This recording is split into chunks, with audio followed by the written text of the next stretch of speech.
Les opposants congolais ont organisé un sit-in pacifique ce mercredi 25 septembre devant le palais de la justice de Kinshasa pour réclamer la libération des prisonniers d'opinion, en l'occurrence de cette Kikuni. Plus de détails, c'est dans ce journal. Notre invité, c'est François Mutombo, pharmacien œuvrant au quartier Bel Air. Il nous parle de l'importance d'un pharmacien dans la société à l'occasion de la Journée mondiale des pharmaciens. Retrouvez-le dans ce journal. Voilà tout pour les sommaires. Bonsoir mesdames et messieurs, très heureux de vous savoir nombreux branchés sur les ondes de la radio Lagos Live pour cette nouvelle édition du journal, mise en onde par Prosper Balek, présentée par Patient Mbiayi sous la réalisation de Roselyne Bombo.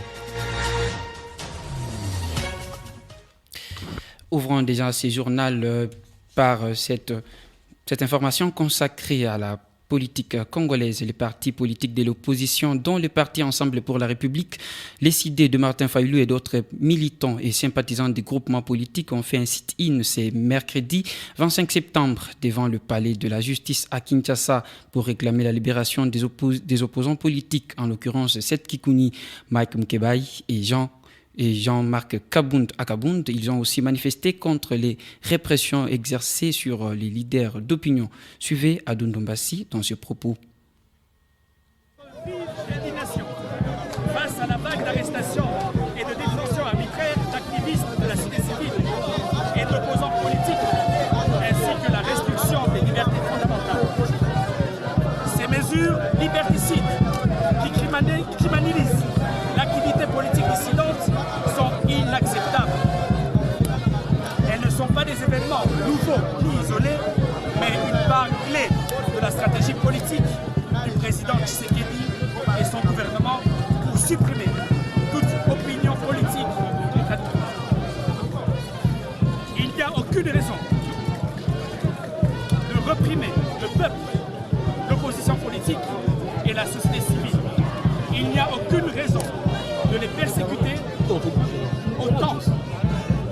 Cette escalade de répression et de persécution doit cesser. Nous alertons instamment l'Union africaine, l'Union européenne, les Nations unies et toutes les chancelleries en poste en République démocratique du Congo que leur silence serait perçu comme une caution à la montée de la dictature.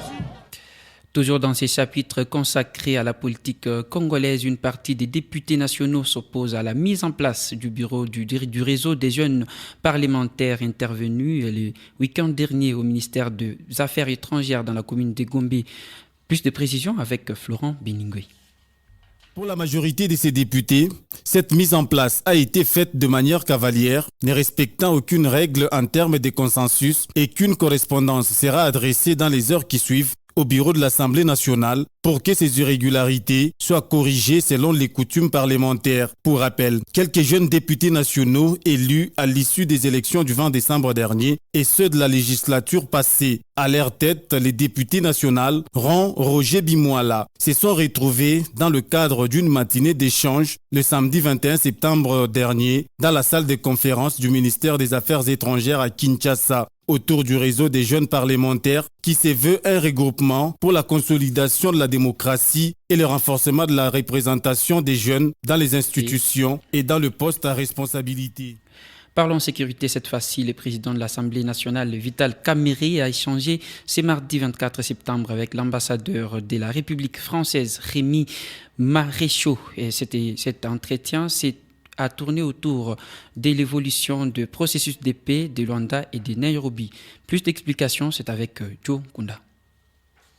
C'est au cours de cet entretien entre Vital Kamerhe et le diplomate français Rémi Maréchaux que des questions de l'évolution des processus de paix de Luanda et Nairobi ont été abordées. Ils ont également échangé sur la situation sécuritaire dans la partie est de la RDC. La situation sécuritaire qui prévaut dans la partie est de la République démocratique du Congo, où les populations font face aux violences causées par les attaques des rebelles du M23 et leurs alliés sur les couverts du Rwanda.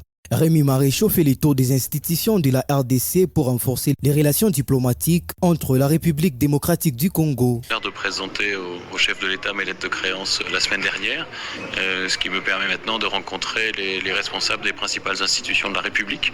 Donc ce que j'ai commencé à faire aujourd'hui. Donc je suis venu me présenter au président de l'Assemblée nationale et discuter des relations entre la France et la République démocratique du Congo. J'ai été aussi porteur d'un message de félicitations de son homologue, la présidente de l'Assemblée nationale française, qui non seulement a présenté ses félicitations, mais également invité son homologue congolais à lui rendre visite en France. Le diplomate français a salué l'actualisation du tableau relatif à la question sécuritaire dans cette zone. Toujours sur les chapitres de la sécurité, le vice-premier ministre, ministre de l'Intérieur, Sécurité, Décentralisation et Affaires coutumières, Jacquemain Chabani, a reçu ce mercredi 24 septembre dans son cabinet de travail l'ambassadeur de Turquie en RDC. Leurs échanges ont tourné sur le programme de formation de la police nationale par la Turquie. Commentaire avec Roselyne Bombo.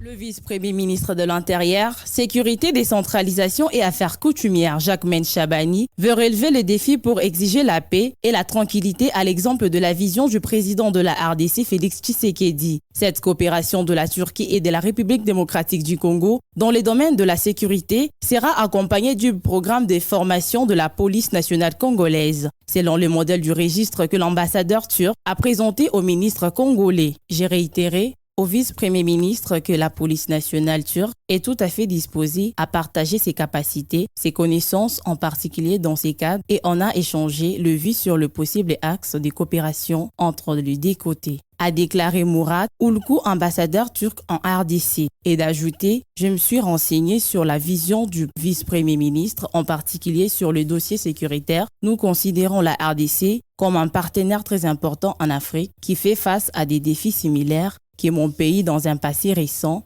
en particulier au terrorisme séparatiste », a dit le diplomate turc à l'issue de l'audience avec Jacquemain Chabani. Simultanément, le vice-premier ministre de l'Intérieur, Sécurité, Décentralisation et Affaires coutumières a rappelé que la Turquie et la RDC ont un accord de coopération qui date de 2012, qu'avec l'arrivée du gouvernement souminois, son pays compte relancer les efforts.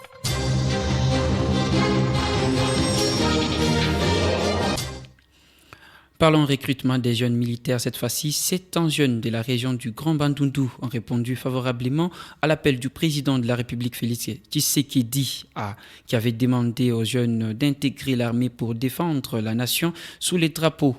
Entre-temps, l'état-major général a à nouveau lancé les recrutements des jeunes dans les services militaires et la police nationale. Plus de détails, c'est dans cet élément de Jessica Sifa, rendu par Meshak Mukindi. Dans le but de renforcer la sécurité et reconquérir l'intégrité territoriale, la République démocratique du Congo appelle les jeunes Congolais âgés de 18 à 25 ans désireux de servir le pays sous les drapeaux à intégrer l'armée. Tel est le message lancé par l'état-major général des forces armées ce lundi 23 septembre 2024. Avoir au moins 4 ans d'études de poste primaire, un casier judiciaire vierge et être de nationalité congolaise sont des conditions d'adhésion à ces deux services de sécurité. Cet appel a trouvé écho dans les chefs des jeunes du Grand Bandundu, dont 700 ont répondu massivement depuis quelques jours, comme l'a fait savoir Jonas Padiri, commandant de la 11e région militaire, en début de la semaine. Le capitaine Anthony Mwalushaï s'est dit satisfait de voir la population du Grand Bandundu répondre favorablement à l'appel du président Félix Tshisekedi. Il a rapporté que ces jeunes vont être transférés dans un centre d'instruction pour des formations militaires. Tournons-nous vers l'Ituri, fermé le week-end dernier par l'évêque de Bunia suite à la recrudescence des violences intercommunautaires. Les paroisses de Djiba et de Pandroma, villages situés dans les territoires de Djougou en Ituri, ont été visités par les miliciens de Codeco qui les ont pillés et scellé les portes. Ces incidents surviennent après l'appel de l'Église catholique aux groupes armés de dialoguer et déposer les armes pour mettre fin aux violences intercommunautaires dans cette région. Propos de Monseigneur Dieudonné Ouringui, évêque de Bunia, choisi par Daniel Moukeba.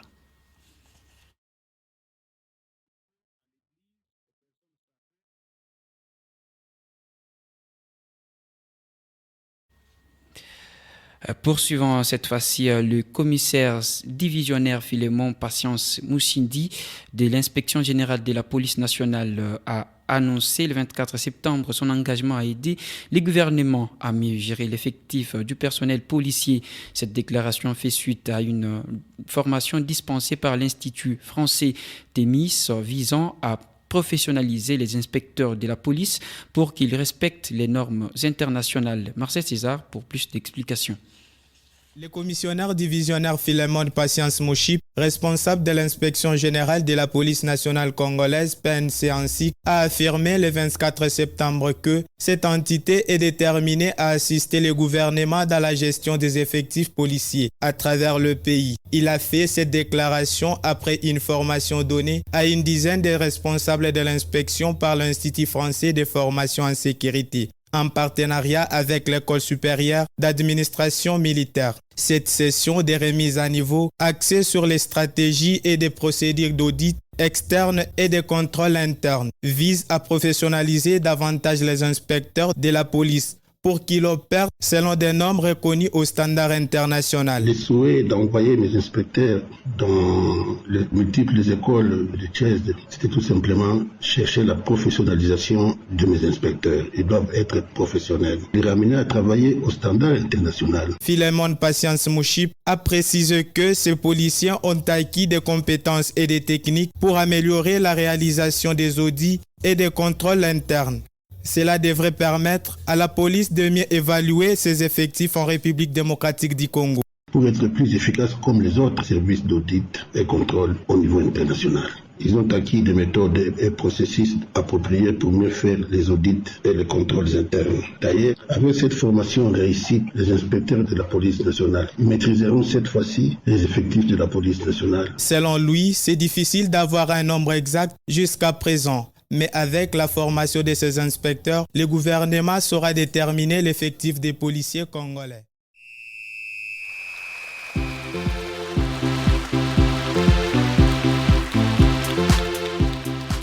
Parlons sport cette fois-ci. Lors de la 7e journée du championnat espagnol, la Liga, le Real Madrid s'est imposé face au Deportivo Alavés par un score de 3-2 au stade de Santiago Bernabéu. C'est mardi 24 septembre 2024. Suivez les détails avec Cléophas Mbanza. Tout est bien parti dès la première minute pour le merengue qui ont saisi une belle occasion pour ouvrir les scores au bon matin du jeu grâce à la mobilité de l'international brésilien Vinicius Junior qui a fait une belle offrande à Lucas Vazquez pour bouger les filets. Débordement, l'accélération, Vinicius pour la première, ballon retrait, c'est bien joué, Vazquez! Mais quel départ du Real Madrid, 54 secondes de jeu, il montre son brassard, servi par Vinicius. Lucas Vazquez permet à l'équipe d'Ancelotti. Toujours dans cette ambiance de la Maison Blanche, Kylian Mbappé, offert par Lucas Vazquez dans la phase des réparations, a amélioré le marquoir en brisant le mur d'Antonio Silveira pour inscrire un deuxième but du match à la 40e minute des Jeux.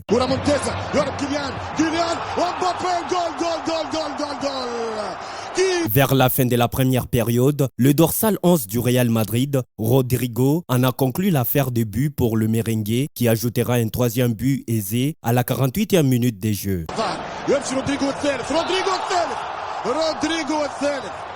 Malgré les retours fracassants du Deportivo Alavés, très engagé en deuxième période, avec l'inscription des débuts vers la fin du temps réglementaire, les poulains de Carlo Ancelotti ont su maintenir leur victoire à la Maison Blanche. Il s'y est de rappeler que le Real Madrid est provisoirement deuxième au classement, plus 17 points, après le FC Barcelone, le leader, qui compte 18 points avec un match de retard.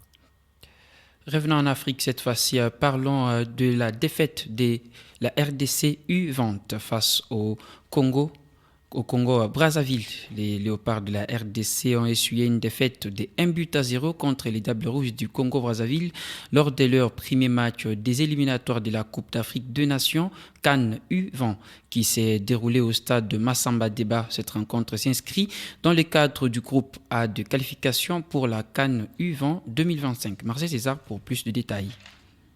Les Léopards de la République démocratique du Congo ont perdu 1-0 face aux Diables Rouges du Congo-Brazzaville lors de leur premier match des éliminatoires de la CAN de moins de 20 ans au stade Massamba Deba. L'unique but de la rencontre a été inscrit par Ochan Moussavu à la 27e minute. La République démocratique du Congo disputera son prochain match contre la Guinée équatoriale le samedi 28 septembre 2024. Au total, 7 pays de la zone UNIFAC se battent pour 2 places en vue de la CAN U20 qui se tiendra à Brazzaville du 24 septembre au 3 octobre 2025. Dans le groupe A, les Léopards juniors sont en compétition avec le pays hôte ainsi que la Guinée équatoriale et le Tchad. Leur objectif est de se qualifier pour leur deuxième participation à la CAN U20 depuis leur premier en 2013. Le groupe B comprenant le Cameroun, la RCA et le Gabon. Signalons que Sébastien Desabre, le sélectionneur national des Léopards A, est présent à Brazzaville pour soutenir l'équipe.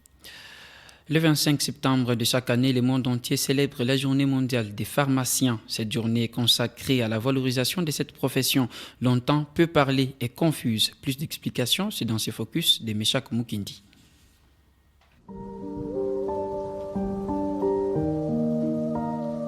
Adopté depuis 2009 par les Nations Unies pour valoriser le métier des pharmaciens qui reste très peu parlé par les gens du monde, célébré le 25 septembre de chaque année. La journée mondiale du pharmacien consiste à donner à cette profession l'attention qu'elle mérite dans notre société. Pour cette célébration 2024, le thème annuel est « Les pharmaciens répondent aux besoins mondiaux en matière de santé ». Pendant un long moment, le pharmacien était considéré comme un simple distributeur des boîtes de produits médicamenteux. Ses missions ont considérablement évolué dans les contrôles des ordonnances et les conseils aux patients. Lors du Covid-19, le rôle de pharmacien s'est étendu jusqu'à effectuer des tests et administrer des vaccins aux contamineux. Il a été en première ligne lors de la crise sanitaire qui a frappé le monde entier en 2020 et 2021, comme de nombreux professionnels de santé. En cette journée, le monde entier rend hommage aux pharmaciens.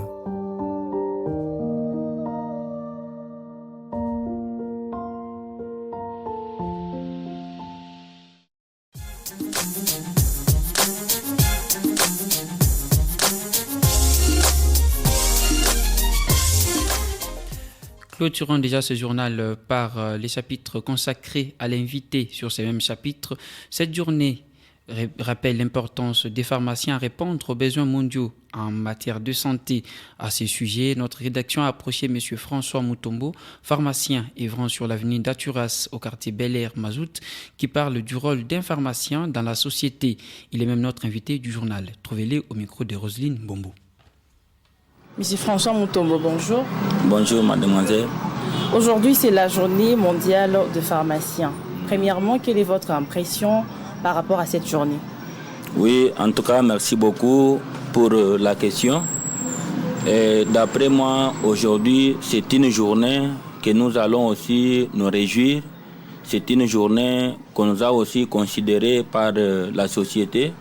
On nous a donné aussi cette journée pour que nous puissions nous réjouir. On nous a donné de la valeur. C'est ainsi que nous nous réjouissons de cette journée, afin que nous puissions reconnaître notre valeur dans la société et dans le monde entier. Vous avez fait combien d'années dans ces métiers? Oui, à ce qui concerne ce métier, je totalise déjà 12 ans que je suis dans ce métier. Où est-ce que vous avez appris ces métiers et comment vous faites pour soigner les gens? Oui, ce métier, je l'ai appris à l'université de Kalinda Baya, du côté Mboujmaï, à ceux qui savent où se trouve cette université. Oui, c'est là-bas que j'ai appris mes études et quand j'ai terminé, j'ai commencé aussi à exercer ce métier. Et pour soigner les gens, ce n'est pas donné à n'importe qui, mais c'est celui qui a la capacité de soigner, qui a fait la médecine, qui peut soigner. À ce qui concerne les pharmaciens, là, ils sont là pour orienter que les gens comment prendre les médicaments. Alors? Et pour soigner les gens, on accueille d'abord les malades qui viennent, puis on pose un peu de questions, on va diagnostiquer. S'il s'agit de faire les examens, on les fait un peu pour prendre des mesures à orienter la personne afin qu'il se soit soigné. Alors, quel est le rôle d'un pharmacien dans la société? Ok, le rôle d'un pharmacien dans la société est là d'orienter des gens qui viennent acheter des médicaments dans la pharmacie, donner la modalité aux gens comment utiliser les médicaments.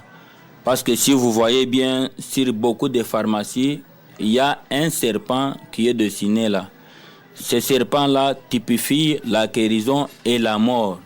Si d'abord les pharmaciens ne connaissent pas comment orienter les gens à prendre mieux des précautions pour éviter l'intoxication et s'orienter à bien prendre les médicaments, là, ça sera grave, ça va amener la mort à la société. Maintenant, un bon pharmacien, il est là pour orienter les gens que les serpents que vous voyez ici montrent la guérison. Si vous prenez bien les médicaments en suivant la modalité, là, vous allez vous faire bien soigner. Et si vous utilisez mal les médicaments, c'est-à-dire les serpents là montrent encore l'intoxication, que si vous prenez mal les médicaments, vous serez tué. C'est un peu ça. D'accord, merci beaucoup. Quel est le message que vous pouvez donner aux pharmaciens qui vous suivent en ce moment? Ok, merci beaucoup. Là, les petits conseils que nous pouvons donner aux gens qui sont dans des pharmacies, nous demandons, si c'est sa pharmacie, s'il est engagé, nous demandons aux gens qui sont dans des pharmacies de pouvoir mieux orienter les gens quand ils viennent. Parce qu'il y a d'autres qui ne sont pas de ce domaine-là, mais ils sont engagés pour vendre que les médicaments. Vous voyez, la personne achète les médicaments, mais il ne connaît pas comment utiliser ces médicaments. Il peut poser la question à celui qui vend les médicaments.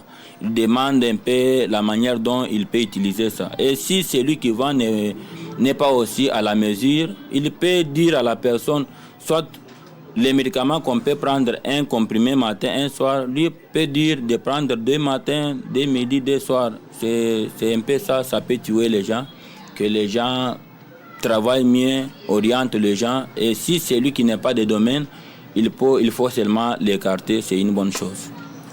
Monsieur François Mutombo, nous vous remercions d'avoir répondu à nos questions. En tout cas, merci beaucoup.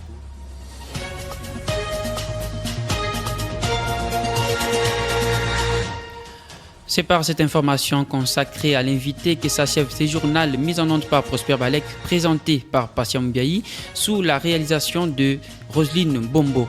Merci de nous avoir suivis. Bonne suite de programme à vous.